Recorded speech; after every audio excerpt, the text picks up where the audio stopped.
मैं Shrimati Vinita Oswal government higher secondary school Tilda से मैं टीचिंग लर्निंग मटेरियल के द्वारा बच्चों को विज्ञान खेलते खेलते रुचिकर बनाने का प्रयास किया है। जैसे कि मैंने एक बैटरी ली है जो कि पूर्ण परिपथ है, 9 वोल्ट की बैटरी, 2 ग्रेफाइट की छड़ी हैं और ये स्विच है और ये बल्ब। तो मैं इससे बच्चों को आसानी से ये बता सकती हूँ कि आयनिक यौगिक कौन सा है और सहसंयोजी यौगिक कौन सा है। जैसे कि मैंने ये ग्रेफाइट को नमक की छड़ में डुबाया और उसके बाद मैंने बैटरी को स्विच को ऑन किया तो ये देखिए ये बल्ब क्या होने लगा, जलने लगा। बल्ब जलने लगा मतलब कि आयनिक यौगिकों में आयनन होता है। मैंने हटाया, बल्ब जलना बंद हो गया, फिर मैंने डुबाया, बल्ब जलना शुरू हो गया। मतलब आयनिक यौगिकों में आयनन के कारण विद्युत धारा का प्रवाह होता है और बल्ब जलने लगता है। इसी प्रक्रिया को मैंने अगर शक्कर के विलयन में किया तो विद्युत धारा प्रवाहित नहीं हो रही, मतलब सहसंयोजी यौगिकों में विद्युत का चालन नहीं होता और बल्ब इसलिए नहीं जलता। यही प्रक्रिया हम बच्चों को अम्ल और क्षार में भी करके दिखा सकते हैं। जैसे कि मैंने अम्ल में डुबाया और मैंने देखिए स्विच ऑन किया तो बल्ब जलने लगा और इसी तरह मैंने उठा दिया तो बल्ब बंद हो गया, स्विच ऑन है, फिर मैंने डुबाया, स्विच होने चालू रहने से बल्ब जलने लगा। तो इस तरह हम अम्ल और क्षार दोनों में अंतर बता सकते हैं कि अम्ल और क्षार दोनों में भी आयनीकरण होता है। तो आयनीकरण के द्वारा ही विद्युत धारा का प्रवाह होता है। इसको हम चार्ट के माध्यम से भी समझा सकते हैं। इसके अलावा हम एक थर्मोस्कोपी, जिसको हम घरेलू तापमापी यंत्र कहते हैं, जिसको हम तापमापी नापने का ये कोई पैमाना नहीं है, सिर्फ हम केवल तापमान के उतार और चढ़ाव को समझा सकते हैं। जब हम गर्म पानी में या हाथ की हथेलियों को जब रगड़ते हैं बॉटल की तो स्ट्रॉ का पानी ऊपर चढ़ने लगता है। उसका कारण है कि गर्म पानी या जो हथेली की ऊष्मा है वह बॉटल के अंदर चल जाती है और फैलने लगती है और बॉटल बंद होने के कारण जो हवा है गर्म पानी जो पर दबाव डालती है जिससे पानी स्ट्रॉ के ऊपर चढ़ने लगता है। तो इस तरह हम बच्चों को प्रयोग के द्वारा आसानी से समझा सकते हैं तापमान के उतार चढ़ाव। इसके अलावा ये देखिए ये पीरियोडिक टेबल है।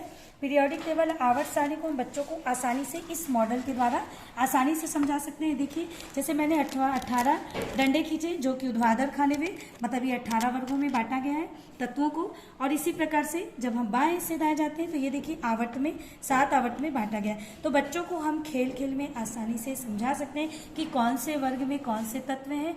और इसके अलावा वर्ग 1 और 2 के तत्व धातु हैं और 13 से लेकर 17 तक के तत्व अधातु है और उन दोनों के बीच के तत्व को हम संक्रमण धातु कहते हैं।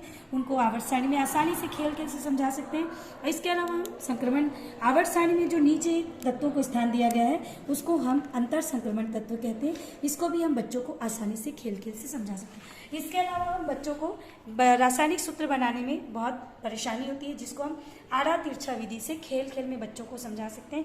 जैसे कि हम बच्चों को पहले ये बताएं कि एक संयोजी, द्विसंयोजी और त्रिसंयोजी आयन कौन कौन से होते हैं और उसमें धन आयन कौन से होते हैं और ऋण आयन कौन से होते हैं।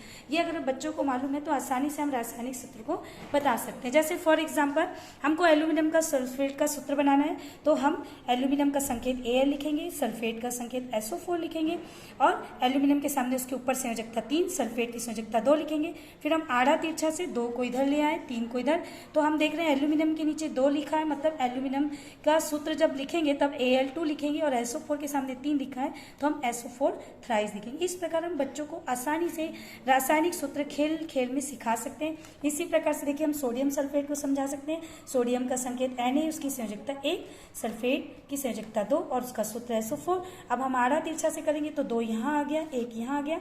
सोडियम के सामने चूंकि Na है तो हम यहाँ पे Na2 लिखेंगे और SO4 के सामने 1 है तो यहाँ पे SO4 लिखेंगे, तो इसका सूत्र हो जाएगा Na2SO4। इस तरह हम बहुत सारे यौगिकों को इस तरह से चार्ट पेपर में लगाकर बच्चों को खेल खेल में आसानी से रासायनिक सूत्र को समझा सकते हैं। इसके अलावा हम श्वासोश्वास प्रक्रिया को भी आसानी से समझा सकते हैं कि श्वासोश्वास प्रक्रिया सांस लेने और छोड़ने की प्रक्रिया। तो मैंने एक स्ट्रॉ के द्वारा श्वसन तंत्र में हवा को भरी तो बैलून फूला, मतलब फेफड़े फूल गए, और जब हवा को मैंने खींचा मतलब फेफड़ों से हवा बाहर निकल गई तो फेफड़े चपट गए। तो हम आसानी से बच्चों को श्वासोश्वास और श्वसन में अंतर भी बता सकते हैं। इस तरह हम विज्ञान को छोटे छोटे सरल तरीकों से रुचिकर बना सकते हैं। धन्यवाद।